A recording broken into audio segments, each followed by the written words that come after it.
Rightio, guys. So some of you have already started on triangulation, not many. So what I've done is I'm going to put together this tutorial to show you and talk you through the layout and then how to generate your pattern. So what I've done is I've drawn or started with SP3. The reason started with SP3 is it's the first offset. So the circle isn't in center, it's offset, so it's a little bit harder than the first couple. So I thought if I start with this, you should be able to do 1 and 2 quite easy. So again, it's SP3. All your sizes are on your drawing, but to let you know, it's 210 across the bottom, 150 up the side, and 100 mm diameter circle. I have them marked there. I do apologise if you cannot read them. Okay. So because this is offset one way, okay, so really we have a line of symmetry through here, which means that half and this half are going to be the same. So I've put the seam through there, so when we go to make this, we only mark one half and we can use the same half on the other side. So you only have to do one pattern. Okay, so as you can see, I've divided up the top circle. I have broken that up like we do with any of the other techniques we've used. Then we take this quarter of the circle back to this point, that quarter back to this point, and so on. Okay. As you can see, I've identified our points. So I've got A, B, C, D. So they're our points across the rectangle in the bottom.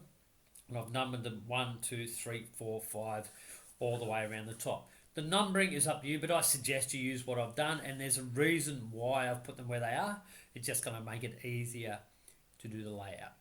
Okay, so I've also done the calculation here. So to work out our circumference is our diameter times pi. Circumference equals 100, which is our diameter, times 3.1416, gives us 314 as our circumference, divided by 12 gives us 26.18. So our distance of our segments is 26.18.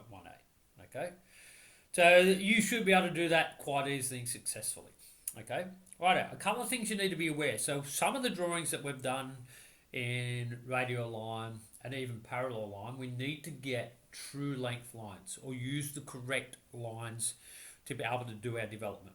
Okay, because this rectangle to round is flat on the bottom and it's flat on the top, you can use the information around those two surfaces. So as an example, because we're going around the bottom, like from B to C, C to D, all that information is already true length. So the distance from there you can take straight from your drawing. The same with the distances from 1 to 2, 2 to 3, 3 to 4, you can take those distances off the drawing. But you cannot take or use, when you do your development, you cannot use 1 to C as a true length. Because it's laying back, okay, you don't actually know the height or the length of that line. So that's where we've got to generate a true length diagram to determine all that. Okay, so any line that goes from the top to the bottom or from your circle to your rectangle, we need to draw and come out with our true lengths. Okay, I'm going to show you how to do that now.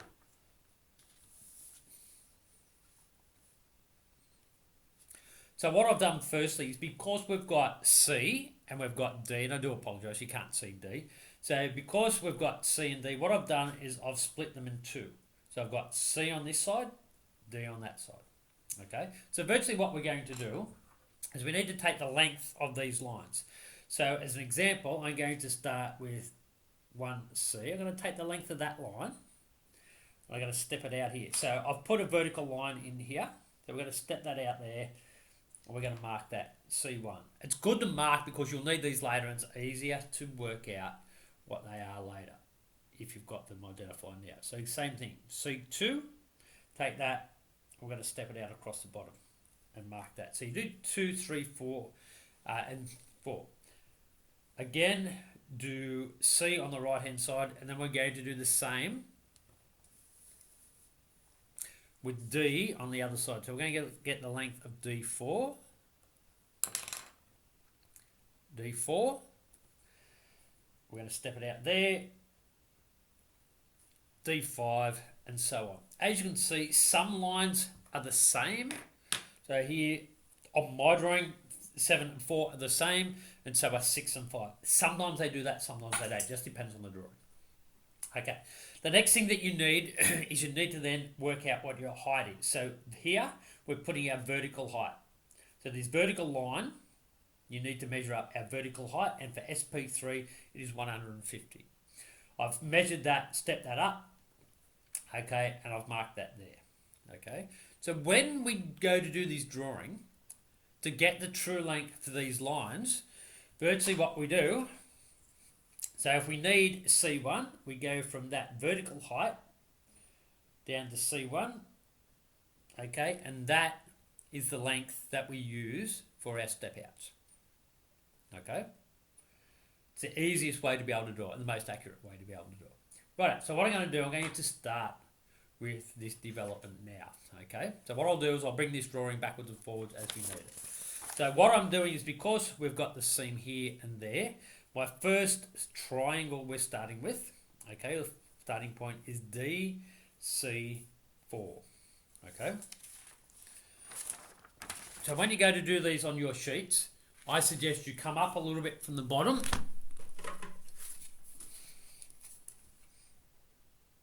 About in the middle. We're going to start with a line that is 210. I'll just confirm that from our drawing.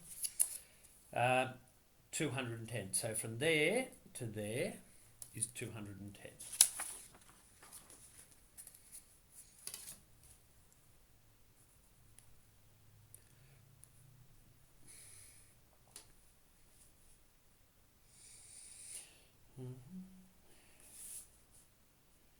And because I don't have a long enough ruler, like most of you will have, I'm just going to make 2. Okay, so that's our first, or our baseline. So what I'm going to do, I'm going to identify that. So that's D. I'll just move the camera a little bit. So that is DC. Okay, so the first point we've got to get, or first, so I've marked DC on our drawing. The first triangle we need to work out is 4. So what I'm going to do is I'm going to go from C first. So I'm after C4. So I'll go down here, and hopefully these will open up enough, right? And we'll go the length of C4, and that's what I'll go from C and do an arc. Okay, I do apologise, you might not be able to see that, but as we go through, they'll get dark and they'll get more apparent. The next one that we do is we need to get D4 to where they both cross. So we're then after this one here, which is D4, we get that length, and that's what we mark there. Okay, not sure, it's very faint, but that there is my first triangle. I would encourage you, as you do these, to mark them in so you know where they are and what you've got. Okay, so that is our first triangle. So virtually what we've done, DC4, and we've drawn it on there. Okay, so from our drawing, our next lines we can do, okay, so on our right is number 3, and on our left is number 5. So to be able to get that, so we know the distance from 4 to 3 is going to be our 26.18. So what you do is you get your dividers, set them at 26.18, and we can then step from there with a nice arc both ways. Okay. Then to get the distance from C to 3 and D to 5, again we go back to our true length diagram. So we're after C3, which is that one there. So we get the true length for C3. Come from C, we mark where it crosses that other arc. So that then gives me C3. Okay. The other way, we're going to D5. Okay. So after D5 there, up to the point, then we mark that D5 there. Okay. That gives us now 3, 4, 5. And again, I would suggest that you draw those in, all your little triangles, as you go around. Okay, so we now have 4, 3, and 5. So the next one's a 2 and 6. The same thing, we do not change, or haven't changed our segment size, so we can use that segment to step around the top. So we're after now C to 2. So that's 2, C2. I do apologise, you can't see that. So that is C2, we get that length. We step from here to 2. And on the other side, we have D2, 6. So we go D6 back to our point.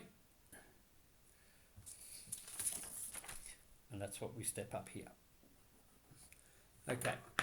So virtually what you do is you're following your pattern around in your top view. So once you get one line, you then try and find the next one and work your way around. Okay, so 6, and next two we have to do is, so we're here and there, our next two are 1 and 7. So they're the last 2 lines around the top. So again, with our segment of 26.18, we put an arc around the top on both sides. So again, we're after D7 now. So we get D7 from down here.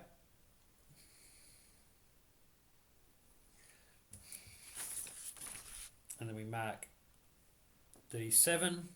And on the other side, we have C1, which is from there to here. We've stepped that out across the bottom, and then we just go C1 from there to there is then our true length. Our true length for C1. Okay. So that now gives us from there all the way around. Okay? And down to C and D. But we still need to get this little triangle here across both sides. So a couple of things we can do. So we've already talked about the distance across the bottoms are true lengths. So we can take the distance, of course we need to get to this line here. So we can take the distance from there to our seam, which for this one, and most of them are going to be the same. Okay, agree? So we can take that distance, we're going to step them both ways on our drawing. All we're doing is just putting an arc down. Okay? So that gives us our distance from here out. We already know where 1 is. Okay, so now what we need to do is get the true length from there to there. So a similar way, I've already done these. So you take that length, because that's not a true length because it's coming from the top of your cylinder, the top of your circle to the base. So you take that length, you step it out again across your true length diagram, and then you take that across your vertical height, and that then is your true length for that last triangle. Okay, so we're doing it like that. It's the same process we've done them all.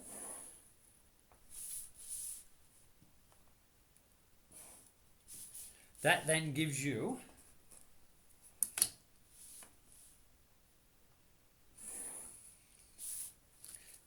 your last triangle.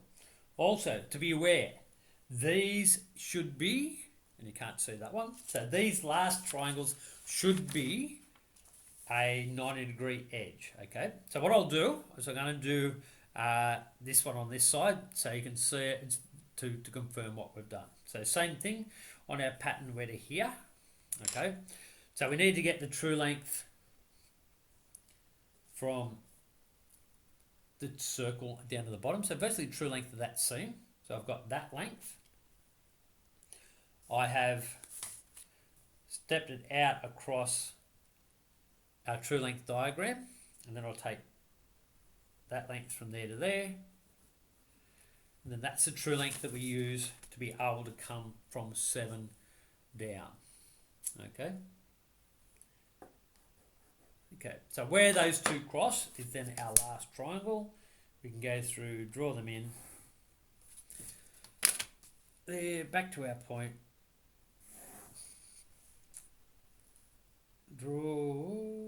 Draw the last one in. Okay, so as I said earlier, that corner there should be square. You need to double check that it is. If it's not, you've made an issue somewhere along the line. Okay, so your curve around the top, you could go through, sketch it in if you like. That is up to you. If you've got a flexi curve, please do so. But at this point, all we need is to know that those points are in the correct spot. Okay, so again, so that pattern we can use twice. Okay, so because we've got, as I said, it's symmetrical through this point. So that half and this half is going to be the same. It's just formed differently. Okay, so hopefully that gives you enough information to be able to do a fair few of those jobs in triangulation. And if you haven't picked yet, the reason it's called triangulation is this. As you can see, we use a whole heap of little triangles to be able to determine or work our way around and give us our pattern. Okay, right. So if there's any questions, please get in contact with me. I'm going to upload this as soon as possible, so you've got it to be able to move on. Okay, so any questions, please get back to me. Okay, thank you.